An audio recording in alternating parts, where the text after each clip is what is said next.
ബംഗാളിൽ CPM-ന് ഇത്തവണയും പ്രതീക്ഷിച്ചതുപോലെ അധികാരത്തിൽ വരാൻ കഴിഞ്ഞില്ല. അത് വാസ്തവം. എന്തുകൊണ്ടാണെന്ന് പാർട്ടി പ്രതിനിധികൾ വ്യക്തമായി പരിശോധിച്ചു. അത് വിലയിരുത്തി കഴിയുകയും ചെയ്തു. കനത്ത പരാജയം ഏറ്റുവാങ്ങിയെങ്കിലും പോരാട്ടം ഇനിയും തുടരാൻ തന്നെയാണ് തീരുമാനം. ഒരു സഖാവും പോരാട്ടഭൂമിയിൽ നിന്നും പിന്നോട്ടില്ലെന്ന് തീരുമാനമെടുത്തിട്ടുമുണ്ട്. വോട്ട് വീതം കഴിഞ്ഞ തവണത്തേക്കാൾ കൂടിയതും CPM-നെ സംബന്ധിച്ച് ഒരു ശുഭസൂചന തന്നെയാണ്. തോൽവി ഏറ്റുവാങ്ങേണ്ടി വന്നെങ്കിലും അത് ദയനീയമായ തോൽവി ആയിരുന്നെങ്കിലും ജനപിന്തുണയുണ്ട്. ഇനിയും തങ്ങളുടെ പ്രവർത്തനം തുടരുമെന്നാണ് CPM പശ്ചിമ ബംഗാളിൽ ഉടനീളം വ്യക്തമാക്കുന്നത്. കഴിഞ്ഞ ലോക്സഭാ തെരഞ്ഞെടുപ്പിൽ ഇടത് സഖ്യം 7.5% വോട്ട് നേടിയപ്പോൾ ഇത്തവണ അത് 6.14% കുറഞ്ഞു. കോൺഗ്രസിൻ്റേത് 5.7% നിന്നും 4.68%. ഇടത് കോൺഗ്രസ് സഖ്യത്തിന് മുൻ തെരഞ്ഞെടുപ്പുമായി താരതമ്യം ചെയ്യുമ്പോൾ 2.38% വോട്ടിൻ്റെ കുറവുണ്ടായി. എങ്കിലും ആ സഖ്യം തെറ്റെന്ന് ആരും പറയില്ല. കാരണം അത് മതേതര കക്ഷികൾ, ഇടതും കോൺഗ്രസും, പശ്ചിമ ബംഗാളിലെ മതേതര കോൺഗ്രസും ഇടത് കക്ഷികളും തമ്മിലുണ്ടാക്കിയ ആ സഖ്യമാണ്. ഇത്തവണ CPM 23 സീറ്റിലും കോൺഗ്രസ് 12 സീറ്റിലുമാണ് പശ്ചിമ ബംഗാളിൽ മത്സരിച്ചത്. CPM-ന് ഒറ്റയ്ക്ക് 5.67% വോട്ട് കിട്ടി.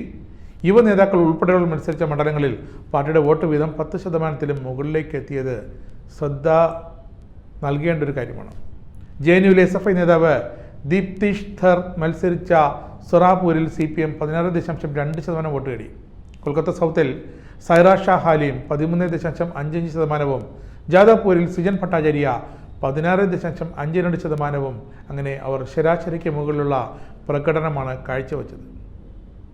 മുർഷിദാബാദിൽ മാത്രമാണ് CPM രണ്ടാം സ്ഥാനത്തെത്തിയത്. കഴിഞ്ഞ തവണ വെവ്വേറെ മത്സരിച്ചപ്പോൾ CPM ലഭിച്ചതിൻ്റെ ഇരട്ടി വോട്ട് ഇവിടെ കോൺഗ്രസിന് ലഭിച്ചെങ്കിലും CPM സംസ്ഥാന സെക്രട്ടറി മുഹമ്മദ് സലീമിന് മത്സരിക്കാൻ കോൺഗ്രസ് ആ മണ്ഡലം വിട്ടു നൽകുകയായിരുന്നു.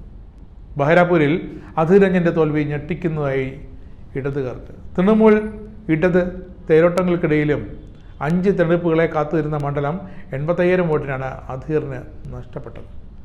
എങ്കിലും തോൽവികളിൽ നിന്ന് വീണ്ടും പാഠം ഉൾക്കൊണ്ട് അടുത്ത നിയമസഭാ തെരഞ്ഞെടുപ്പിലേക്കുള്ള തന്ത്രങ്ങൾ ആവിഷ്കരിക്കാൻ തന്നെയാണ് CPM-ന്റെ തീരുമാനം. അവർ തുനിഞ്ഞിറങ്ങിക്കഴിഞ്ഞു. അത് നന്നായി മനസ്സിലാക്കുന്നുണ്ട് മമതാ ബാനർജി. ഇന്ത്യ മുന്നണിക്കൊപ്പം നീങ്ങുന്ന മമതാ ബാനർജി തൃണമൂലിൻ്റെ ലോക്സഭാ വിജയത്തിന് പിന്നിലെ സർക്കാർ സംവിധാനത്തെ ഉടച്ചു വാർക്കാനാണ് ഇപ്പോൾ തുനിഞ്ഞിറങ്ങിയിരിക്കുന്നത്. മമതാ ബാനർജി ഓരോ വകുപ്പിനെയും പ്രകടനം നന്നായി വിലയിരുത്തുകയും അതുകൂടാതെ മികച്ച പ്രകടനം കാഴ്ചവെക്കാത്ത വകുപ്പ് മേധാവികളെയും സെക്രട്ടറിമാരെയൊക്കെ പുറത്താക്കുകയും ചെയ്യും എന്നൊരു സൂചനയാണ് ഇപ്പോൾ നൽകിയിരിക്കുന്നത്. ഭരണ അവലോകന യോഗം ചേരുകയാണ്. കാരണം മമതയുടെ ഇപ്പോഴത്തെ മുന്നിലെ ഏറ്റവും വലിയ ശത്രു അടുത്ത നിയമസഭാ തെരഞ്ഞെടുപ്പിൽ BJP അല്ല, CPM തന്നെയാണ്. ക്യാബിനറ്റ് മന്ത്രിമാരും ജോയിൻറ്റ് സെക്രട്ടറിമാരും ചീഫ് സെക്രട്ടറിയും ഒക്കെ പങ്കെടുക്കുന്ന അവലോകന യോഗത്തിൽ വളരെ നിർണായകമായ തീരുമാനങ്ങളാകും മമത എടുക്കുക. പക്ഷേ ഇവിടെ പറയാനുള്ളത് CPM രണ്ടും കൽപ്പിച്ച് തന്നെയാണ്. പശ്ചിമ ബംഗാളിൽ ഇനി വരാൻ പോകുന്ന നിയമസഭാ തദ്ദേശ സ്ഥാപനങ്ങളിലേക്കുള്ള 2 തെരഞ്ഞെടുപ്പുകൾ. ഈ തെരഞ്ഞെടുപ്പുകളിൽ വളരെ വ്യക്തമായ ജനവിധി ഉണ്ടാക്കിയെടുക്കുക. പകുതി വരെ അല്ലെങ്കിൽ പകുതിയിൽ കൂടുതൽ തങ്ങളുടെ ഉദ്യമത്തിൽ നിന്ന് പാടെ തകർന്നടിഞ്ഞ പശ്ചിമ ബംഗാളിൽ പാടെ തകർന്നു പോയിരുന്ന CPM വീണ്ടും ഒരു ഉയർത്തെഴുന്നേൽപ്പിലായിരുന്നു. അതിൻ്റെ ബാലാരിഷ്ടതകൾ ഇത്തവണ വിവിധ മണ്ഡലങ്ങളിൽ പശ്ചിമ ബംഗാളിലുടനീളം പ്രകടവുമായിരുന്നു. ഇതിന് പിന്നാലെയായിരുന്നു CPM സ്ഥാനാർത്ഥികൾക്കും പ്രവർത്തകർക്കുമെതിരെ മമതാ ബാനർജിയുടെ തൃണമൂലിൻ്റെയും BJP-യുടെയും ഗുണ്ടകളുടെ ചേർന്നുള്ള ആക്രമണവും അഴിഞ്ഞാട്ടവുമൊക്കെ.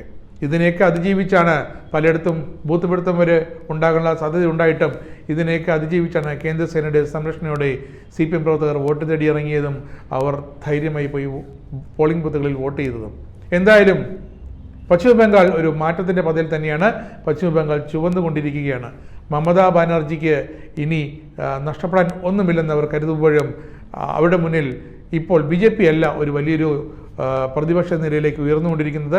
അടുത്ത നിയമസഭാ തെരഞ്ഞെടുപ്പിൽ മമത ഏറ്റവും കൂടുതൽ ഭയക്കുക CPM-നെ തന്നെയായിരിക്കും. CPM സ്ഥാനാർത്ഥികൾ ഇപ്പോൾ തന്നെ CPM ഗ്രൗണ്ട് വർക്ക് തുടങ്ങിക്കഴിഞ്ഞു. അവിടുത്തെ പശ്ചിമ ബംഗാളിനുള്ളിലെ നിയമസഭയിലെ തിരഞ്ഞെടുപ്പിന് എന്തൊക്കെ കരുക്കൾ നീക്കണം, ജനങ്ങളെ എങ്ങനെ ഒപ്പം നിർത്തണം, എങ്ങനെ ഭരണവിരുദ്ധ വികാരം അവിടെ പ്രകടിപ്പിക്കണം, മമതയുടെ BJP അനുകൂല വർഗീയ നിലപാടുകൾ എങ്ങനെ തുറന്നു കാട്ടണമൊക്കെ മമതാ ബാനർജിയും അവരെ എങ്ങനെ എതിർക്കപ്പെടണം, ഇതൊക്കെ CPM-ന്റെ സംസ്ഥാന നേതൃത്വം വളരെ വ്യക്തമായി തന്ത്രങ്ങൾ ആവിഷ്കരിച്ച് അടുത്ത തിരഞ്ഞെടുപ്പിൽ നേടാനും ഇപ്പോൾ മുന്നിട്ടിറങ്ങുകയാണ്.